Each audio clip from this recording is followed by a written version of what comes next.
Hello, everyone. Thank you for joining this preparatory webinar ahead of the 70th session of CSW.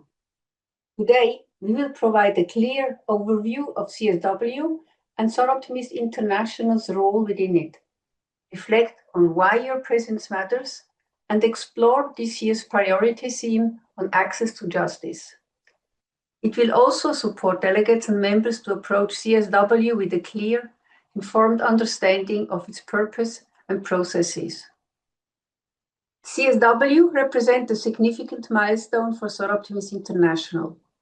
As an organization with general consultative status with ECOSOC, we have both the privilege and responsibility to contribute meaningfully to those crucial discussions. This is our moment to share experiences from our grassroots works and participate in dialogue that shape policies affecting women and girls worldwide. This year's theme, strengthening access to justice for all women and girls, directly aligns with our commitment to advancing human rights and gender equality.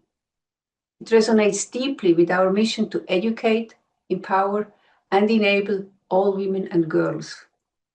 I appreciate your commitment to women's rights. Together, we will ensure Soroptimist International's voice is heard clearly at CSW. Hi, everybody. My name's Pat Black, and I have been asked to have a look at why Soroptimist International is represented at CSW every year. It's a very brief introduction to CSW because there is an enormous amount of information available on all sorts of platforms, particularly the Soroptimist International website. You can get information from your federation website. You can get information through UN websites. So this is just a brief introduction to start you off. What is CSW? Well, that stands for the Commission on the Status of Women.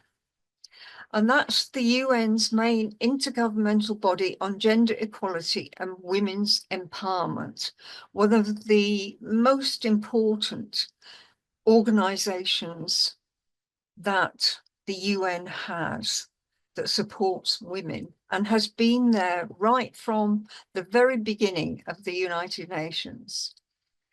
It's a formal United Nations committee made up of 49 member states, each of whom is elected to represent their global regions. It's held annually for 2 weeks, although the work goes on for longer than that, before and after. The agenda is supported by UN Women. They provide the secretariat. So it's a very formal situation. Next slide, please. Every year, the CSW focus on a priority theme, which gives you the main topic of discussion and the main outcome, and a review theme, which is looking at previous commitments that member states have made. So we hope that they're all working towards SDG 5, gender equality, but it's also based with a background of the Beijing Platform for Action. The main outcome, which is a formal outcome, negotiated and adopted by the member states, are the agreed conclusions. NGOs aren't officially part of that, although we can contribute through friendly governments. It is for the member states to make the decisions on the agreed conclusions. Alongside those are resolutions, and they vary from year to year. The usual formal outcome at the end of the 2 weeks, as I said, are the agreed conclusions and resolutions, but if agreement can't be reached, then the chairman will make a statement which does not need the consensus of the rest of the committee, although they can agree to adopt the chairman's statement at the end. While this is all happening in formal committee, governments can host side events. These will be explained a bit more in detail later, but you can have NGO, non-governmental organisation and civil society participation, but it has to be through the member state. And NGOs with a consultative status, such as Soroptimist International, can help with those side events. That they can be invited, but they have to take part through a friendly government, a government who supports their proposals, their issues. It's important to stress this distinction. The CSW is a formal committee of the United Nations, and therefore you have to have registration and go through all sorts of security arrangements to get into any of the meetings and into the UN buildings. Separately, there are parallel events that are organised by the NGO CSW New York Forum, and again, you'll hear more about that later. I can't stress enough that the NGOs take part by invitation. Sometimes that's forgotten when the negotiations are going on, and we can have some tension between the member states, or some member states who don't think that non-governmental organisations or civil society organisations should have a participatory role. And that's been pushed back over the last few years, and we have to keep a strong eye on that.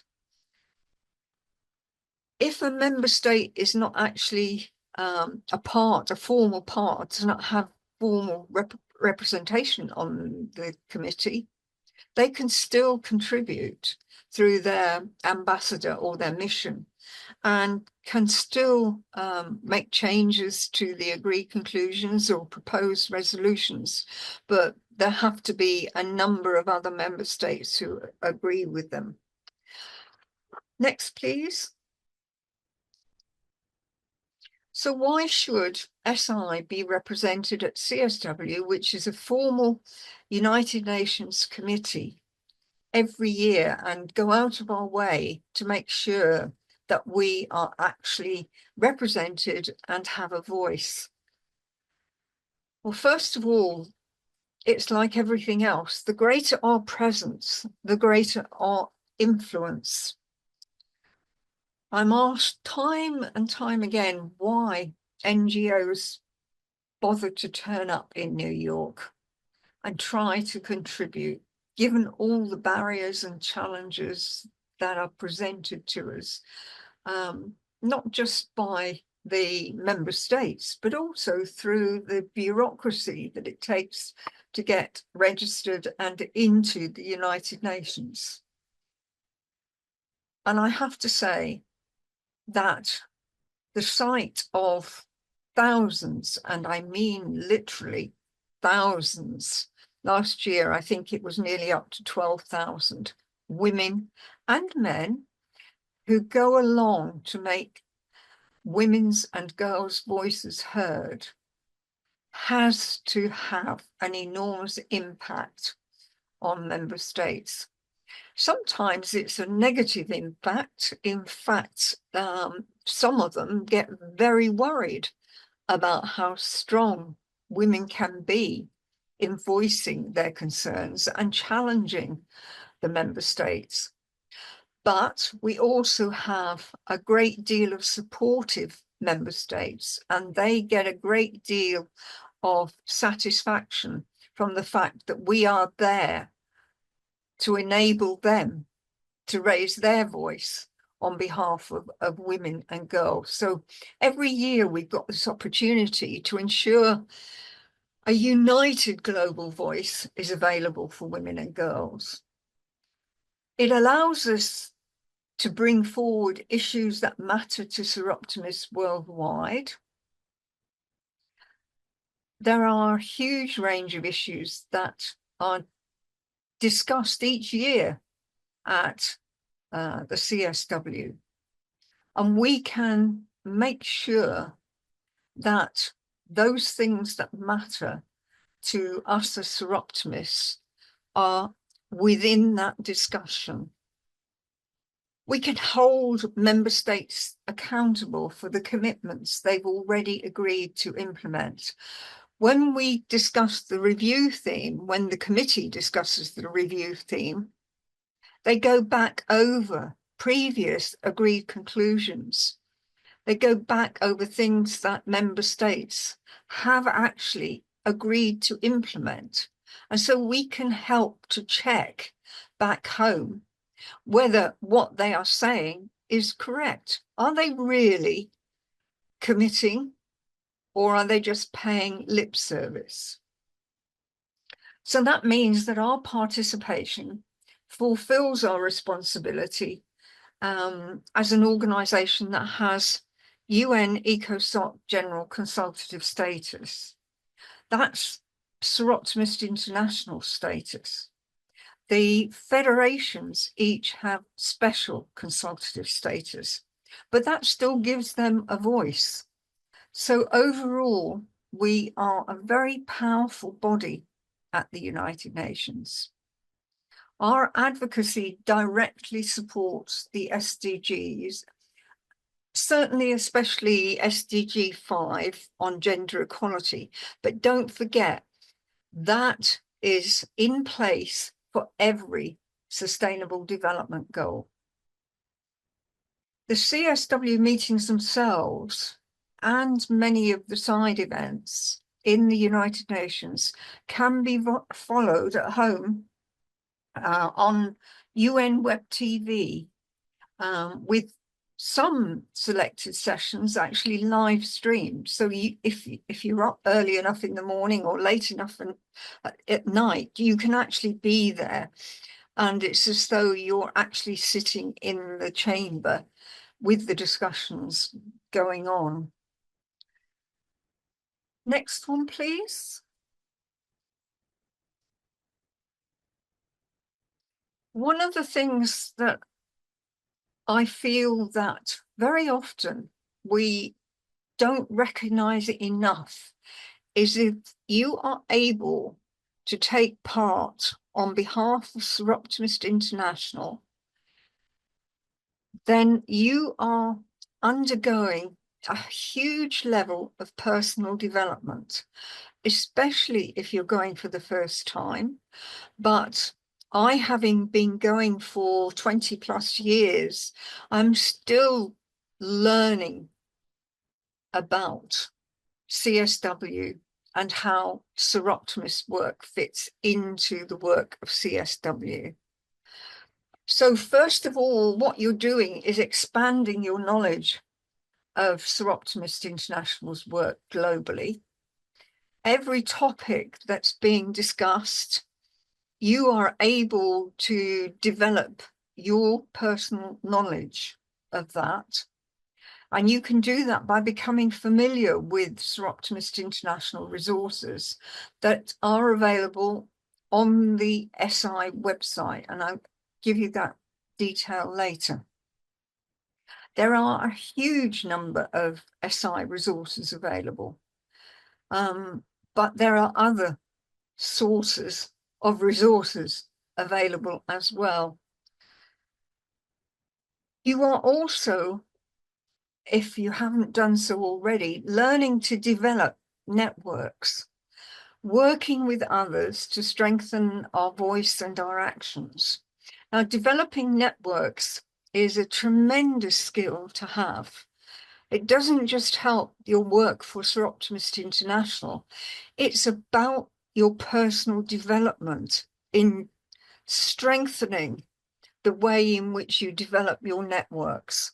So that opportunity is a tremendous one for strengthening your professional work, as well as the work that you do for Soroptimists, both internationally and locally. It helps you build the understanding of all the key issues affecting women and girls, because even though you might be interested in a particular issue and have been following a particular issue, when you go to CSW, then you're learning about other key issues that affect women and girls.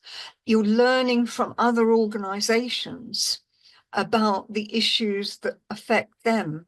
And maybe you broaden your knowledge of the issue that you're particularly interested in from talking to other organizations that also work in the same field. So it gives you a huge global understanding, and an understanding that every issue affects every woman and girl around the world, whether they're in an undeveloped or a developing or fully developed country, as the descriptors go. You will find that there is something new to learn all the time. And the wonderful thing about that is that you can pass on your learning to your club members and any others in your local area. Go back and tell your local organizations, women's organizations, no, not just women's organizations, organizations who support women and girls, but which are for men and boys. Tell them about what you've learned. Explain what CSW is. Pass on the information to everybody else. Now, that all sounds tremendously hard work. And yes, it is.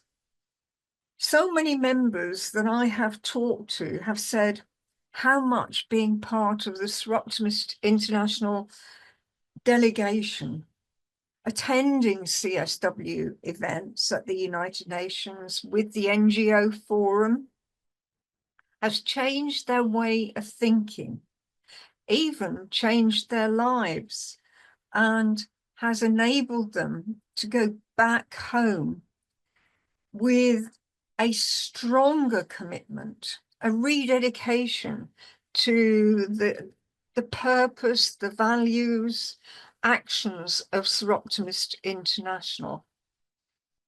And that becomes very intense, but it is a wonderful, life-reinforcing opportunity. However, having said all of that, don't overload yourself and make sure you spend more time enjoying your time in New York. Next, please.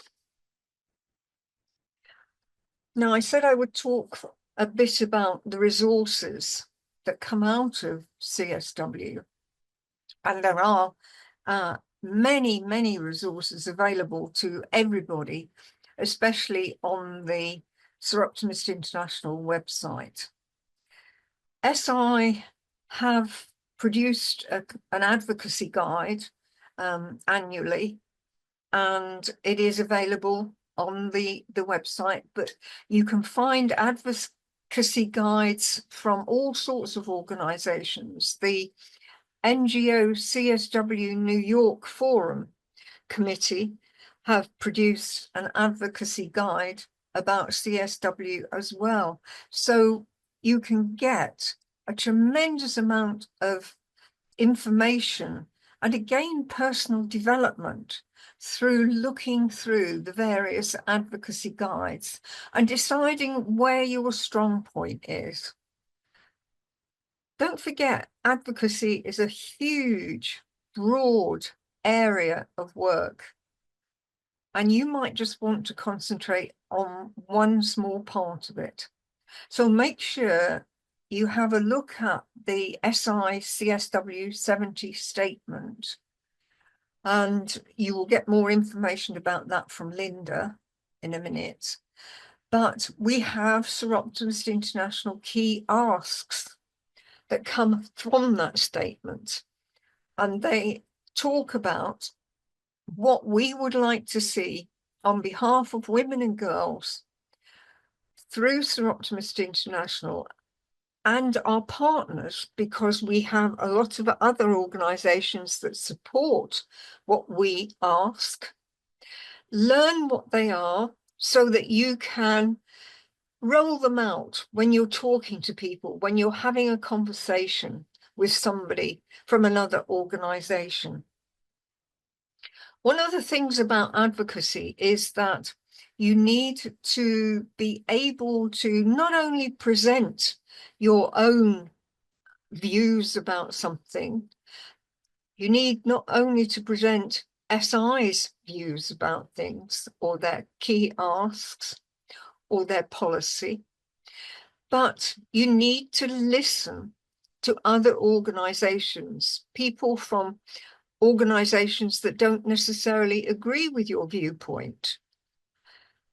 Listen to them, talk to them, understand where they are coming from. That's all part of an advocate's role. The SI policy papers used to be called Where We Stand, and they're now being looked at and updated, but they are also called position papers. So have a look at those if you've got a particular topic that you're interested in, and make sure you understand the issue so that you can have an in-depth conversation with anybody who might agree with you or might not agree with you. Don't forget to look at the material from your own federation, because that may have specific views about what you can do nationally or locally. So that is again part of your pack that you need to have behind you, your background to going out there and talking to people. There are training opportunities as well, not just from SI, but from your own federations and from other organizations. So have a look at those as well. And check out, make sure that you understand. If you don't understand things, then make sure you ask. Every single one of the people who are helping with this presentation, this webinar today, is experienced in working at CSW and therefore can help you to understand and take things forward. But most of all, make the opportunity a really special one. You're part of a global organization. Let's make our voices heard for women and girls around the world. Thank you for listening. Thank you very much. And now we're going over to the next presentation. Linda Witton will go more into detail on the priority team and the second team. Please, Linda, the floor is yours. Thank you very much. It is an honor to be speaking toward a world representatives throughout the globe of SI representatives. Before I start on the Beyond the Courtroom, one quick thing, and it will be dealt with in more detail at a later seminar. There are at present, based on the Fifth Committee, which is the one that reviews budgets for the UN, small coalitions, not just one state, which are trying to defund, in particular, the Human Rights Commission from doing projects that they don't like. They have been defeated this year, but what should worry all of us is that the list of countries that were abstaining, i.e. they weren't supporting necessarily the Human Rights Committee, they just weren't voting one way or the other, is huge. And we need to keep that in mind when we're going to CSW70 this year, because somehow I believe the gender pushback is now making itself known in whether or not particular programs, for example, in Human Rights Commission, are going to be supported or not. Anyway, Beyond the Courtroom, a holistic approach to justice for women and girls. Next slide, please, Joe.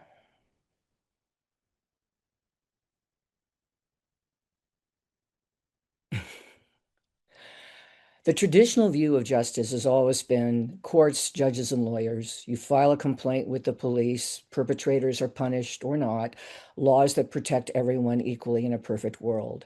The reality for women and girls is that for most women and girls around the world, the formal justice system is the last barrier they face if they ever get that far. Before a woman can walk into a courthouse, she must overcome many invisible but powerful obstacles. Laws on paper are not the same as justice in practice. Next slide. The hard reality by the numbers, you'll see by the numbers, and you can read them as I'm talking, that we have a lot of progress which we need to make. And in many cases, we are experiencing pushback on the rights that we had been taken for granted. Or as one woman I know said, I really was hoping that my granddaughter would have the same rights as I have. Maybe she won't. Next slide, please. And what we see in the formal courts is we still see on a global basis discriminatory laws, biased institutions, economic obstacles, social and cultural pressures on women and girls, political exclusion, lack of development rights, and intersecting discrimination. Above the surface, the formal court systems seem to be a small visible part. This is where laws are written and cases are heard. Below the surface is sort of like an iceberg, if you will. Most women navigate many invisible barriers before they can even reach that courtroom. Even when progressive laws are existing, deeply held beliefs about gender roles prevent those laws from being implemented. Next slide. The 7 barriers I've listed right now, and one reason why transitional justice has expanded to the courts and the justice system itself, are involving discriminatory laws, biased institutions, economic obstacles, and social and cultural pressures. Next slide. Political exclusion, lack of development rights, and intersecting discrimination. Violence against women remains unpunished. In many cases, inequality is normalized, and survivors are routinely silenced when these are applicable to a woman or girl's world in trying to achieve justice. Next slide. But a new consensus has emerged. Across different areas of UN expertise, experts have reached the same conclusion. We need a holistic approach to justice that goes beyond formal legal systems. And as I lay this out to you, you're going to listen and go, well, this makes sense. Of course, we're women, we're rational. But it's taken bureaucracy, shall we say, decades to get to where we are today. First of all, the human rights framework. CEDAW established that access to justice is essential to the realization of all rights, and they mean human rights here. Not just about the courts, but enabling women to claim all their human rights that go to giving them access to the justice system, okay? Transitional justice. The UN Secretary declared the United Nations stands for a holistic approach that addresses gender root causes of conflict and abuse.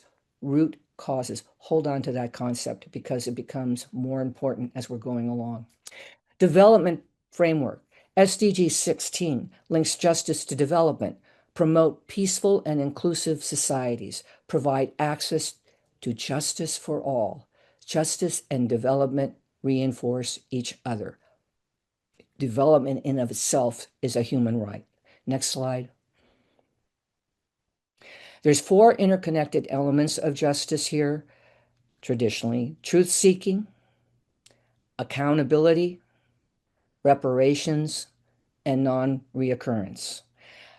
Truth-seeking, understanding what happened, documenting violations, acknowledging harms that have been hidden or denied. And that can get into root cause right there. Accountability, holding perpetrators accountable, ending impunity, ensuring those who cause harm face consequences. Reparations, repairing the harm that may be done to victims. In California, we would call that restitution. Compensation, rehabilitation, restored dignity, including economic, social, and cultural support, again, with human rights in mind. Non-reoccurrence. Okay, here's another key buzzword. Preventing it from happening again. Institutional reform, but also transforming the culture and personal attitudes of the community and the justice system. Prevent it from happening again. Another buzzword. Next slide, please. Prevention, the missing piece. Justice systems have focused only on responding to harm after it happens, but responding after the fact, as we've seen over decades, can never be enough. And that was the same originally with transitional justice, which at first only applied to addressing conflicts that were present. All right. And as one of the Secretary General said, we spend far more time and resources responding to crisis rather than preventing them. People are paying too high a price. Prevention is not merely a priority, it is the priority. All right. Key insight was atrocity crimes are not single events that unfold overnight, but interconnected processes that develop over many years. When they were dealing with transitional justice, they were discovering the concept that we can't just go there and do a couple of little band-aids and then walk away. What we have to do is, before a conflict actually happens, we have to do prevention from making it occur. And unfortunately, if we get into conflicts after they're happening, we can't just leave. We need to do preventative acts, and that means addressing the root causes for women and girls that have held them back from obtaining justice, whether it be in the conflicts, whether it be in the courts, whether it be in the view of their society and communities. So what does true prevention require? They were discussing addressing the root causes. Don't just pass laws against violence. Transform the attitudes, norms, and power structures. Equal access to human rights. Education, big factor. Economic opportunity, another big factor. Health and political participation. Institutional accountability, ensuring systems enforce women equal access to rights and protections. And changing harmful social norms through education, arts, social media, civil society investment, civil society itself. Change the norms that are continuing this process and transform culture. Significant social transformation is simply not a matter of designing a new institution. What they discovered was you need the people educated who are doing that institution. You need the institution to know and address and actually survey the women and girls or victims of either conflict or justice systems. What do you need? When do you need it? How can we help? What a quaint concept. We would all agree with it. They're agreeing with us now. Next slide. The way forward were 7 key actions to address all the barriers, to address all the intersecting discrimination. All right. A woman may be poor, she may be indigenous, she may be disabled, she may be either too young or too old. All of those, in and of themselves, could prevent her from accessing the courts, the justice system, in conflicts, obtaining justice there. You have an intersecting discrimination where she has one or more of these, the obstacles just get greater. Comprehensive reparations. This is where we don't just punish, we want to compensate, rehabilitate, and return dignity to those who have been survivors of violence or any other violation of human right. Center this on women and girls. Women and girls should be part of the implementation of any new laws, any new rules, and see that it's implemented and see that it's accountable, which is why civil society and Soroptimists are so important. Invest in prevention. It's going to take a whole other course, I believe, to talk to you about the liquidity crisis and what we're doing, or what the UN is doing or not doing about funding. But there are so many groups out there that if they could only be educated about what is happening, they will give what money they can to help Soroptimists in this endeavor. Support civil society. Another way is either to take part in civil society or support their drive in change and funding, especially when it's dropped 33%. Next slide. The rights across an entire life course. Human rights have to be guaranteed for all women and girls at every stage of life. And I've laid out each stage and what rights might be more important than it was originally. We have a rights violation cascade here. A girl who is denied education grows into a woman with fewer options. The workplace discrimination leads to insecurity and old age, and barriers faced by one generation will pass to the next. Next slide. Beyond the courtroom now, we need, according to our experts in the UN, to do a call to action. They're saying justice cannot be achieved by courts alone for women and girls. Real justice requires addressing all barriers and transforming how we think about justice itself. Address the root causes, not just the symptoms. Prevent harm before it happens. Center women and girls in the solution. Next slide. Oh, are my slides finished, Joe? Oh. Yeah, that's all of them. Okay. So in summary here, we had experts from the area of violence. We had experts that were dealing with conflict. We've had experts in the form of the Secretary General who created a guide for justice. And now they all agree that justice has to be holistic. It has to reach all sorts of factors outside of the courtroom. And those factors are things that we have been trying to do for years, but now we have the support from various entities and experts in the United Nations. This is the way we're going to look at it. And it's for that reason you're going to see recommendations, for example, in the CSW in New York, where they say, in order to achieve justice, we have to have a holistic approach and we have to address all of the human rights of women and make sure that they're achieved. All right. And that includes social, cultural, economic, political, and development. It's an exciting movement. Soroptimists, as a Soroptimist, I'm privileged to be part of that and be part of Soroptimists, who is part of this movement.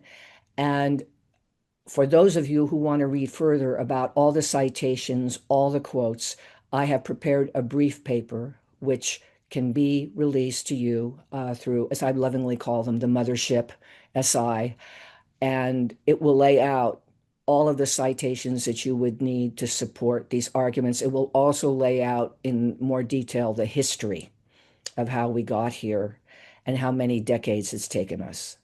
Thank you for your time, your courtesy, and your patience in my presentation. Thank you very much. Thank you, Linda, for the presentation. It's very clear. I think that people will now understand much better the access to justice is not only about law and court. It is much, much more, and we have discussed it in different committees already. And it is very important to understand that before you even engage in CSW70. Thank you very much. Now we're going to the presentation of Ulla. Unfortunately, Ulla couldn't be with us in person as she is traveling, but she was so nice to send us a recording. And please listen to Ulla's video recording about what it means to be a delegate of government. Thank you. Yes, please, Jo. Hello, everyone. I hope it is not too late to wish you all a happy and peaceful New Year. Unfortunately, I had to record my speech as I cannot join you online today, as I am situated in a place where the internet connection is unstable. I have been asked to speak about what it means to be a part of a mission delegation versus a delegation of Soroptimist International. I will begin by sharing my experience as a member of the Danish mission delegation, which is what I know best. As a member of the Danish delegation under the Ministry of Foreign Affairs, I represent SI and have a direct opportunity to influence decisions taken by the Danish government and the European Union during negotiations at the Commission on the Status of Women, the CSW. I mention the EU especially because it negotiates on behalf of its member states. How does this work in practice? I was invited to the Danish delegation in 2018, and almost every year since then, when UN Women presents a zero draft, usually in early February, I forward it to the two SI advisors, Linda Vitton and Pat Black, the advocacy team, and as well to other Soroptimists who are part of their national delegations. Last year, there were members of delegations from Austria, Barbados, Belgium, Germany, Iceland, and Romania. Together, we review the text, provide comments, and suggest amendments. The time frame is very short, as the Danish negotiation team must also consider input from other Danish NGOs. The draft may go back and forth several times, and I'm pleased to say that the multiple occasions we have succeeded in influencing the language so that SI perspectives are reflected in the agreed text. Soroptimist International is highly respected within the Danish delegation for its tireless work on behalf of women and girls globally. I would like to extend my sincere thanks to Linda and Pat for their outstanding cooperation. We will soon begin work on the next zero draft, and I am very much looking forward to continuing this cooperation. In addition to the zero draft, I participate in meetings convened by the Ministry of Gender Equality before, during, and after the CSW. When attending CSW in New York, there are daily morning briefings, often with the Minister of Gender Equality, the permanent or deputy ambassador, lead negotiators, parliamentarians, and NGOs representatives. These briefings provide updates on negotiations, offer a value opportunity to give direct input. At last year's CSW, around 80 participants were part of the Danish delegation, including the staff, which was a record number. Looking ahead, Denmark will hold the presidency of the Nordic Council of Ministers in 2026, together with the Faroe Islands, under the theme Connected in Changing Times.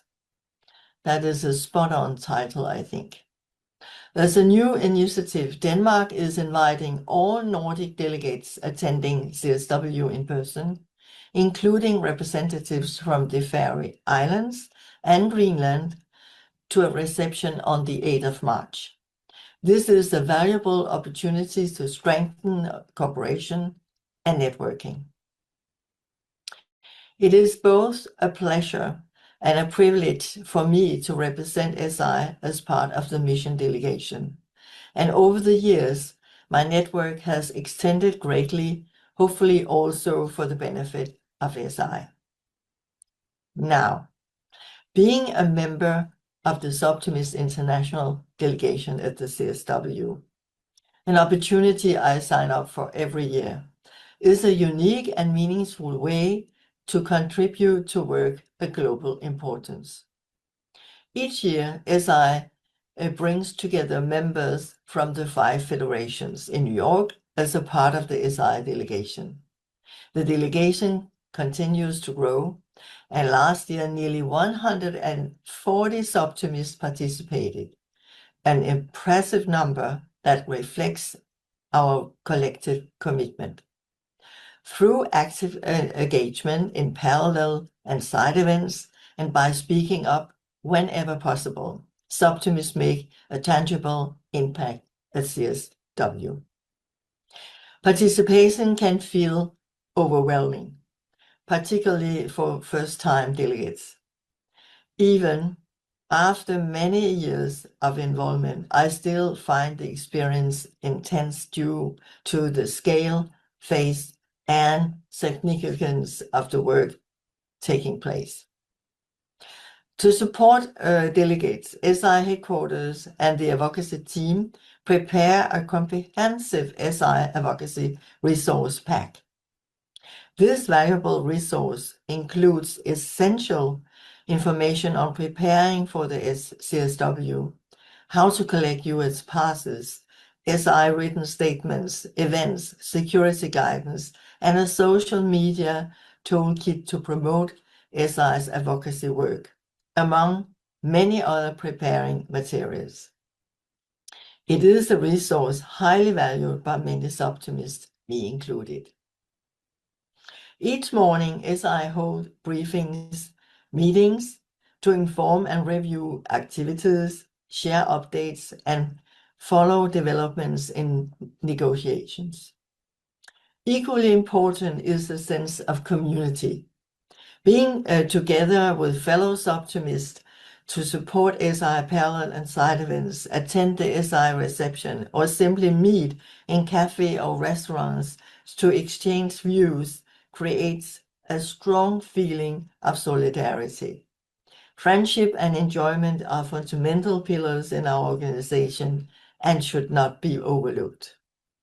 For those unable to attend CSW in person in New York, there is still the opportunity to participate virtually. SI events, along with nearly 700 something other events, can be assessed online through the NGO CSW New York platform. Being part of a mission delegation and being part of a Soroptimist International delegation are two different but very complementary ways of contributing to our advocacy work at CSW. As a member of a mission delegation, I'm part of a national government delegation. This means working close to the actual negotiators with direct access to ministers, diplomats, and negotiators. Again, in this role, I can help influence the language of the zero draft and the agreed conclusions, often behind the scenes, by bringing Soroptimist International's perspectives directly into the national and EU decision-making process.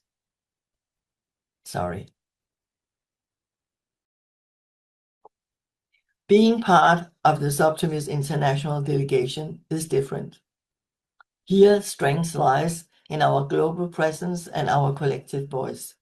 Soroptimist International holds consultative status with the UN, which allows SI to engage formally with the UN system through written statements of official events and direct dialogues with UN bodies.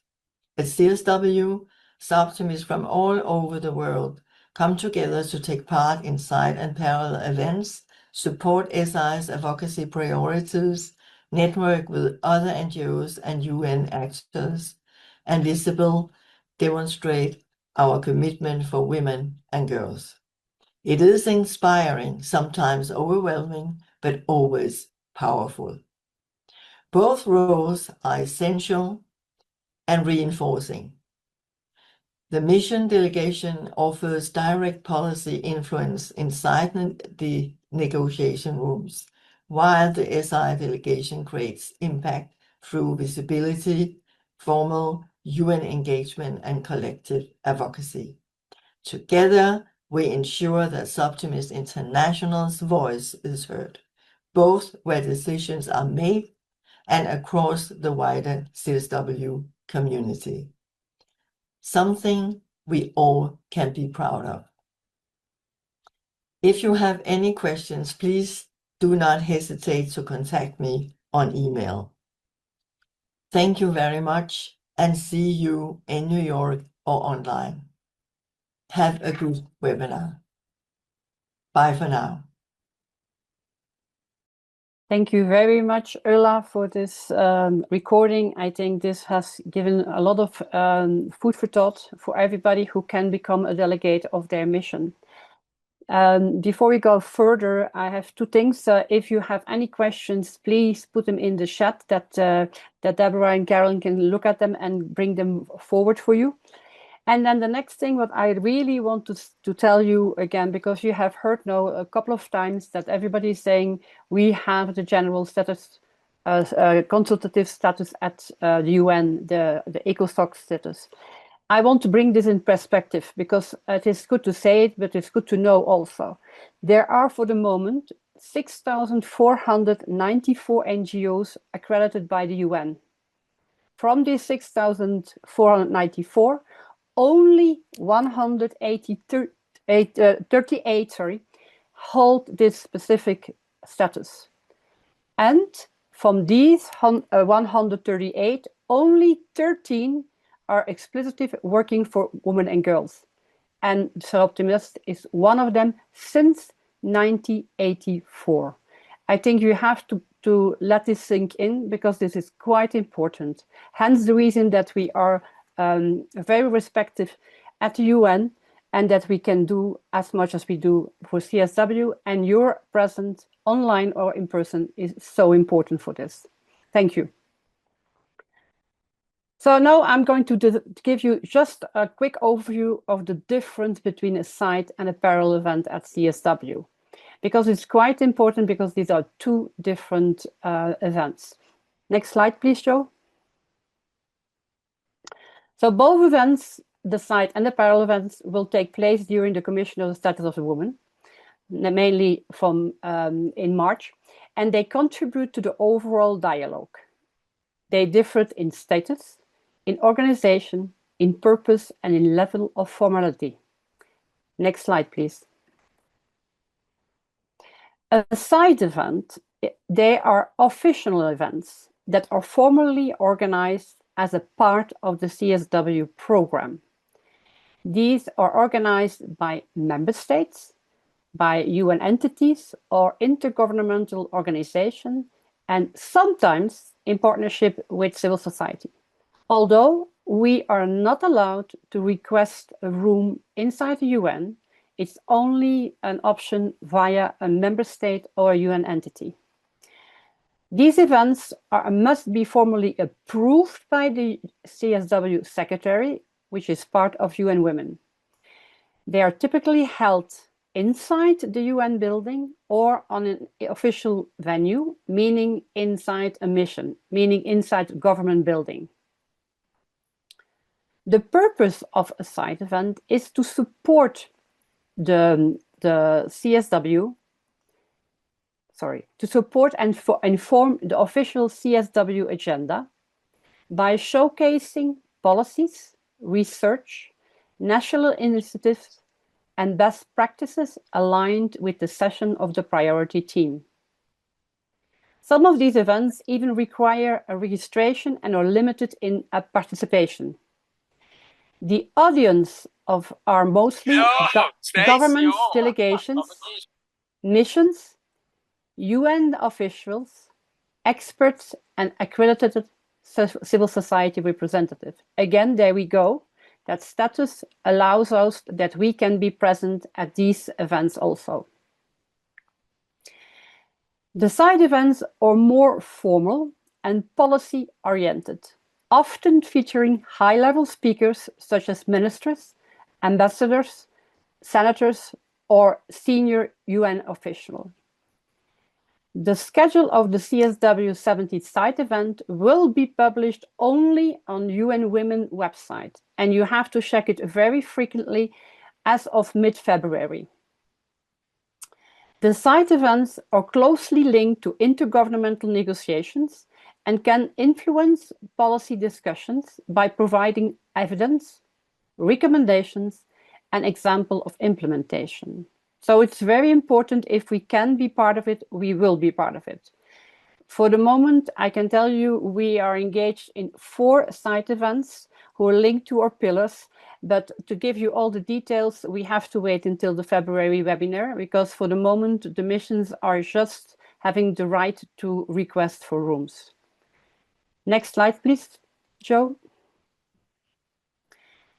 The parallel events are civil society-led events that take place outside CSW and are not part of the official program. These are organized by the NGOs, civil society organizations, and grassroots groups, networks, activists, and even NGOs without an ECOSOC status. So if you don't have, as an organization, an ECOSOC status, you're not allowed to go inside, but you can always be part of the parallel events organized by the NGO CSW New York. If we organize these events, they must be compliant with the CSW NGO forum guidelines, and they are approved by them. For the moment, I know that there are about 700 events approved by the NGO CSW New York. Most of these events are held outside the premises or online, and you will find them at the Church Center, who's just across the UN building, or at the Salvation Center, who's a little bit further. The purpose is to amplify diverse voices, shared lived experiences, advocate to change, and mobilize movements around women's rights and gender equality. Here, the audience are mostly civil society participants, activists, researchers, and allies. The format at the parallel event is more flexible, interactive, and advocacy-driven. It often includes storytelling, workshops, and community-led discussions. But be aware, parallel events play a crucial role in holding governments accountable, elevating marginalized perspectives, and fostering grassroots and transnational feminist organizations. So it's quite important that we are present there also. And for the moment, we are organizing 5 parallel events, all linked to the 5 pillars. More details come later. Next slide, please, Joe. And on the other hand, we also have a social event. We have the reception of SI, and that will be an opportunity to mix and to meet up with President Renata and the whole Soroptimist International delegation. For the moment, we have 115 people who are registered that we know of. This reception will take place on Tuesday, March 10th at 6 o'clock New York time. It will be at the Agravi restaurant, who is at walking distance of the UN building. And drinks and finger food will be available for all. Thank you for listening.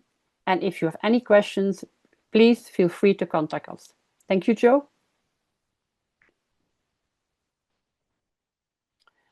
So I try to make this webinar as informative as possible. So I would encourage you, in case you still have intentions to come in person to New York, to contact me directly, because we still have some opportunity to get passes through other organizations. We are well connected, and people know that Soroptimists is the biggest organization for women's and girls' rights, and thus we have good connections with others who have passes which we can use for you all. If you're not possible to join us in person in New York, please try to follow online and understand the importance of CSW in general. I will open the floor now for questions. Please, if you have a question, you can raise your hand or put it in the chat. Thank you. I don't know, Deborah, if you have any questions. Thank you, Bertha. We have 2 questions from Wanda Peters. So I know Wanda is in your Federation of Europe. Pat and Linda have popped in a couple of responses, but I think, Bertha, you might like to respond to the first question as well. Wanda is asking, have I now understood that the agreed conclusions will be decided on before CSW? Is that unusual? Is it undesirable? So are the agreed conclusions decided on before CSW? The agreed conclusions were negotiated always, it's not only this year, before we start CSW. Meaning that I think that the correct date is the end of February, and then we have a window as an organization, and if you are part of the delegation, to discuss that with your mission, that we can influence somewhere that, or the points of SI which we find important, are included in their amendments.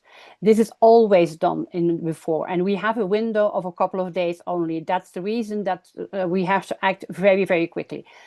Said this, and certainly for Europe, if you negotiate with the mission, the problem is always that the European Union is taking one conclusion forward, just one version, and they have to put in all the requests of all the 27 members, and it's very, very difficult to influence the negotiations beforehand. What's happening during CSW, then it is only that it's a discussion in between them to tweak some wording, or if we have really problems, that will be discussed. But in fact, the zero draft negotiation is indeed before CSW starts. Thank you. Thank you, Bertha. You're welcome. Further question is, we have said that there are 4 side events that SI is engaged in. What about parallel events? We have 5 parallel events linked to each pillar. There will be one on education, there is one on empowerment, one on eliminating violence, one on health, and one on environment. And this year I have asked Soroptimists from all over the federations to engage in this organization, and I'm very pleased to say that we have a huge group of Soroptimists, whether they will be in person there or online, following, who are organizing this event, and I have following them, and I have to say it looks very good. But the more the details you will get at in February on the 19th, because then I will ask the chairs of each event to present their event. Okay. Thank you. Thank you, Bertha. And we just want to circle back, if we may, to the consultative status question. Is there a difference between the consultative status that the federations have and that SI has? I had always understood that SI had general consultative status, which is correct. It is identified within the 130 plus, and that the federations have special consultative status, which is within the 6,000 plus. Sorry, then I missed that. Sorry, Pat. I may be completely wrong, but that has always been my understanding. No, I think that you are correct. I'm just looking at the website and I see it indeed. It is the federations have only consultative status, and we have general consultative status. Thank you for correcting. So Bertha and Pat, I'm going to ask the naive question, which I hope will help many of our delegates here today. My understanding of the difference of the consultative status and the status that the federations have is that SI can then be consulted on any topic which connects to women and girls, whereas the federations can only be consulted on certain topics. But what would those other certain topics be? I wonder if anybody could explain that to us, please. It's Pat again. The general consultative status gives you a higher level in the United Nations opportunity to contribute to the work of the United Nations, and gives you opportunity to access areas, committees of the United Nations, which are not open to those with the special consultative status. So special consultative status will relate to specifically what the federations have identified in their application to the ECOSOC. And therefore, it becomes a lower level, I suppose you would define it as contribution to committees, and you would not be able to access papers or access attendance at some of the committees that have a higher level input. Linda probably knows this more than I do, but as I understand it, the difference between the two is quite small, but quite pertinent when you're submitting statements, for example, to various agencies of the United Nations. It's true, Pat, that we have the difference is mainly that some meetings are not open to all and only with general consultative status. Also for submitting statements, and you have to have a consultative status, a general consultative status, because it depends also on the wording you have. If you have a normal or specific consultative status, you have to join a group to submit a statement. Sorry, Bev, you have your hand up. Bev? Bev did write in the chat. Sorry. That what I had explained was correct. Okay. Thank you. Pat, we have some further questions. Many people have asked, how do they sign up for the reception? If you are an official SI delegate, we will be sharing details with you of how you sign up and indeed pay for the SI reception. We will be sharing those details with you. We also have questions about sharing. We will obviously be publishing the recording of this webinar, but we have questions about sharing the presentations. So we need the permission of our speakers to share their presentations. So I think the best way to manage that is, if you'd like a copy of the presentations, please send an email to hq@soroptimistinternational.org requesting a copy of the presentations.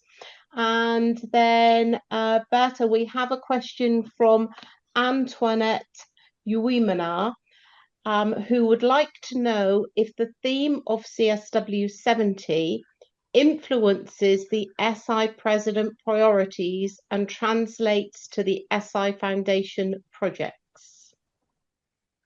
No, not directly. It is up to the president to decide which team she will follow, and it is up to the foundation itself to discuss that with the board, which team they are following.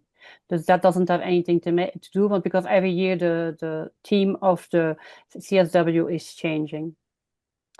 I see that Linda has her hand up. Yes, I do. Two questions were asked. The first is, I've sent 11 to 12 PowerPoint slides to SI, and you have my permission to use it however you want. And the brief is the same way. What I did with the brief is I put the citations all at the end, so you can just read the language first, and then when you're curious about the citations, they'll be at the end. And in many cases, we have parts of the quotes so that you know, or refresh your recollection about what the citation was about. The other question is, it was asked about how we give feedback during the time when we have an opportunity to have a say in the zero draft. Very often, SI is contacted by various delegates with questions, and we will do our best to answer the questions and also supply citations at every instance we can. And in my case, in our cases, we do have citations. If there's citations available, we provide that too, because the states want to know what we have to justify whatever position we want. So for that reason, there's a number of SI people, including the delegates and other people, who will be very busy for like 24 to 48 hours answering questions. It's sort of like looking at a ticker tape from the stock market. And keep coming. Thank you. Thank you, Linda. Berta, Our Executive Director from SIA, Michelle, welcome Michelle, has asked a question. Will there be a comprehensive list of all parallel events which are going to be sponsored and presented by the various federations? Yes. The parallel events have been already approved. That list has been gone out as the first stream with the title. Now the organizations of these events are making a final title and adjustments to the concept note. And once this is done, and we have the list of the speakers, everything will be sent out to each headquarters of the federation, and they can distribute it to everybody. The sign up to attend these events, parallel events, need to be done by Hoover website from the NGO CSW New York. The side events, they will be only decided at the beginning of February, and we will only know if we are approved at that moment. These you can find on the website of UN Women. If you go then to CSW70, there is a link to side events approved, and then you have the whole list. It is up to each of you to register yourself. We cannot do that for you, whether it is for a parallel event or whether it is for a side event.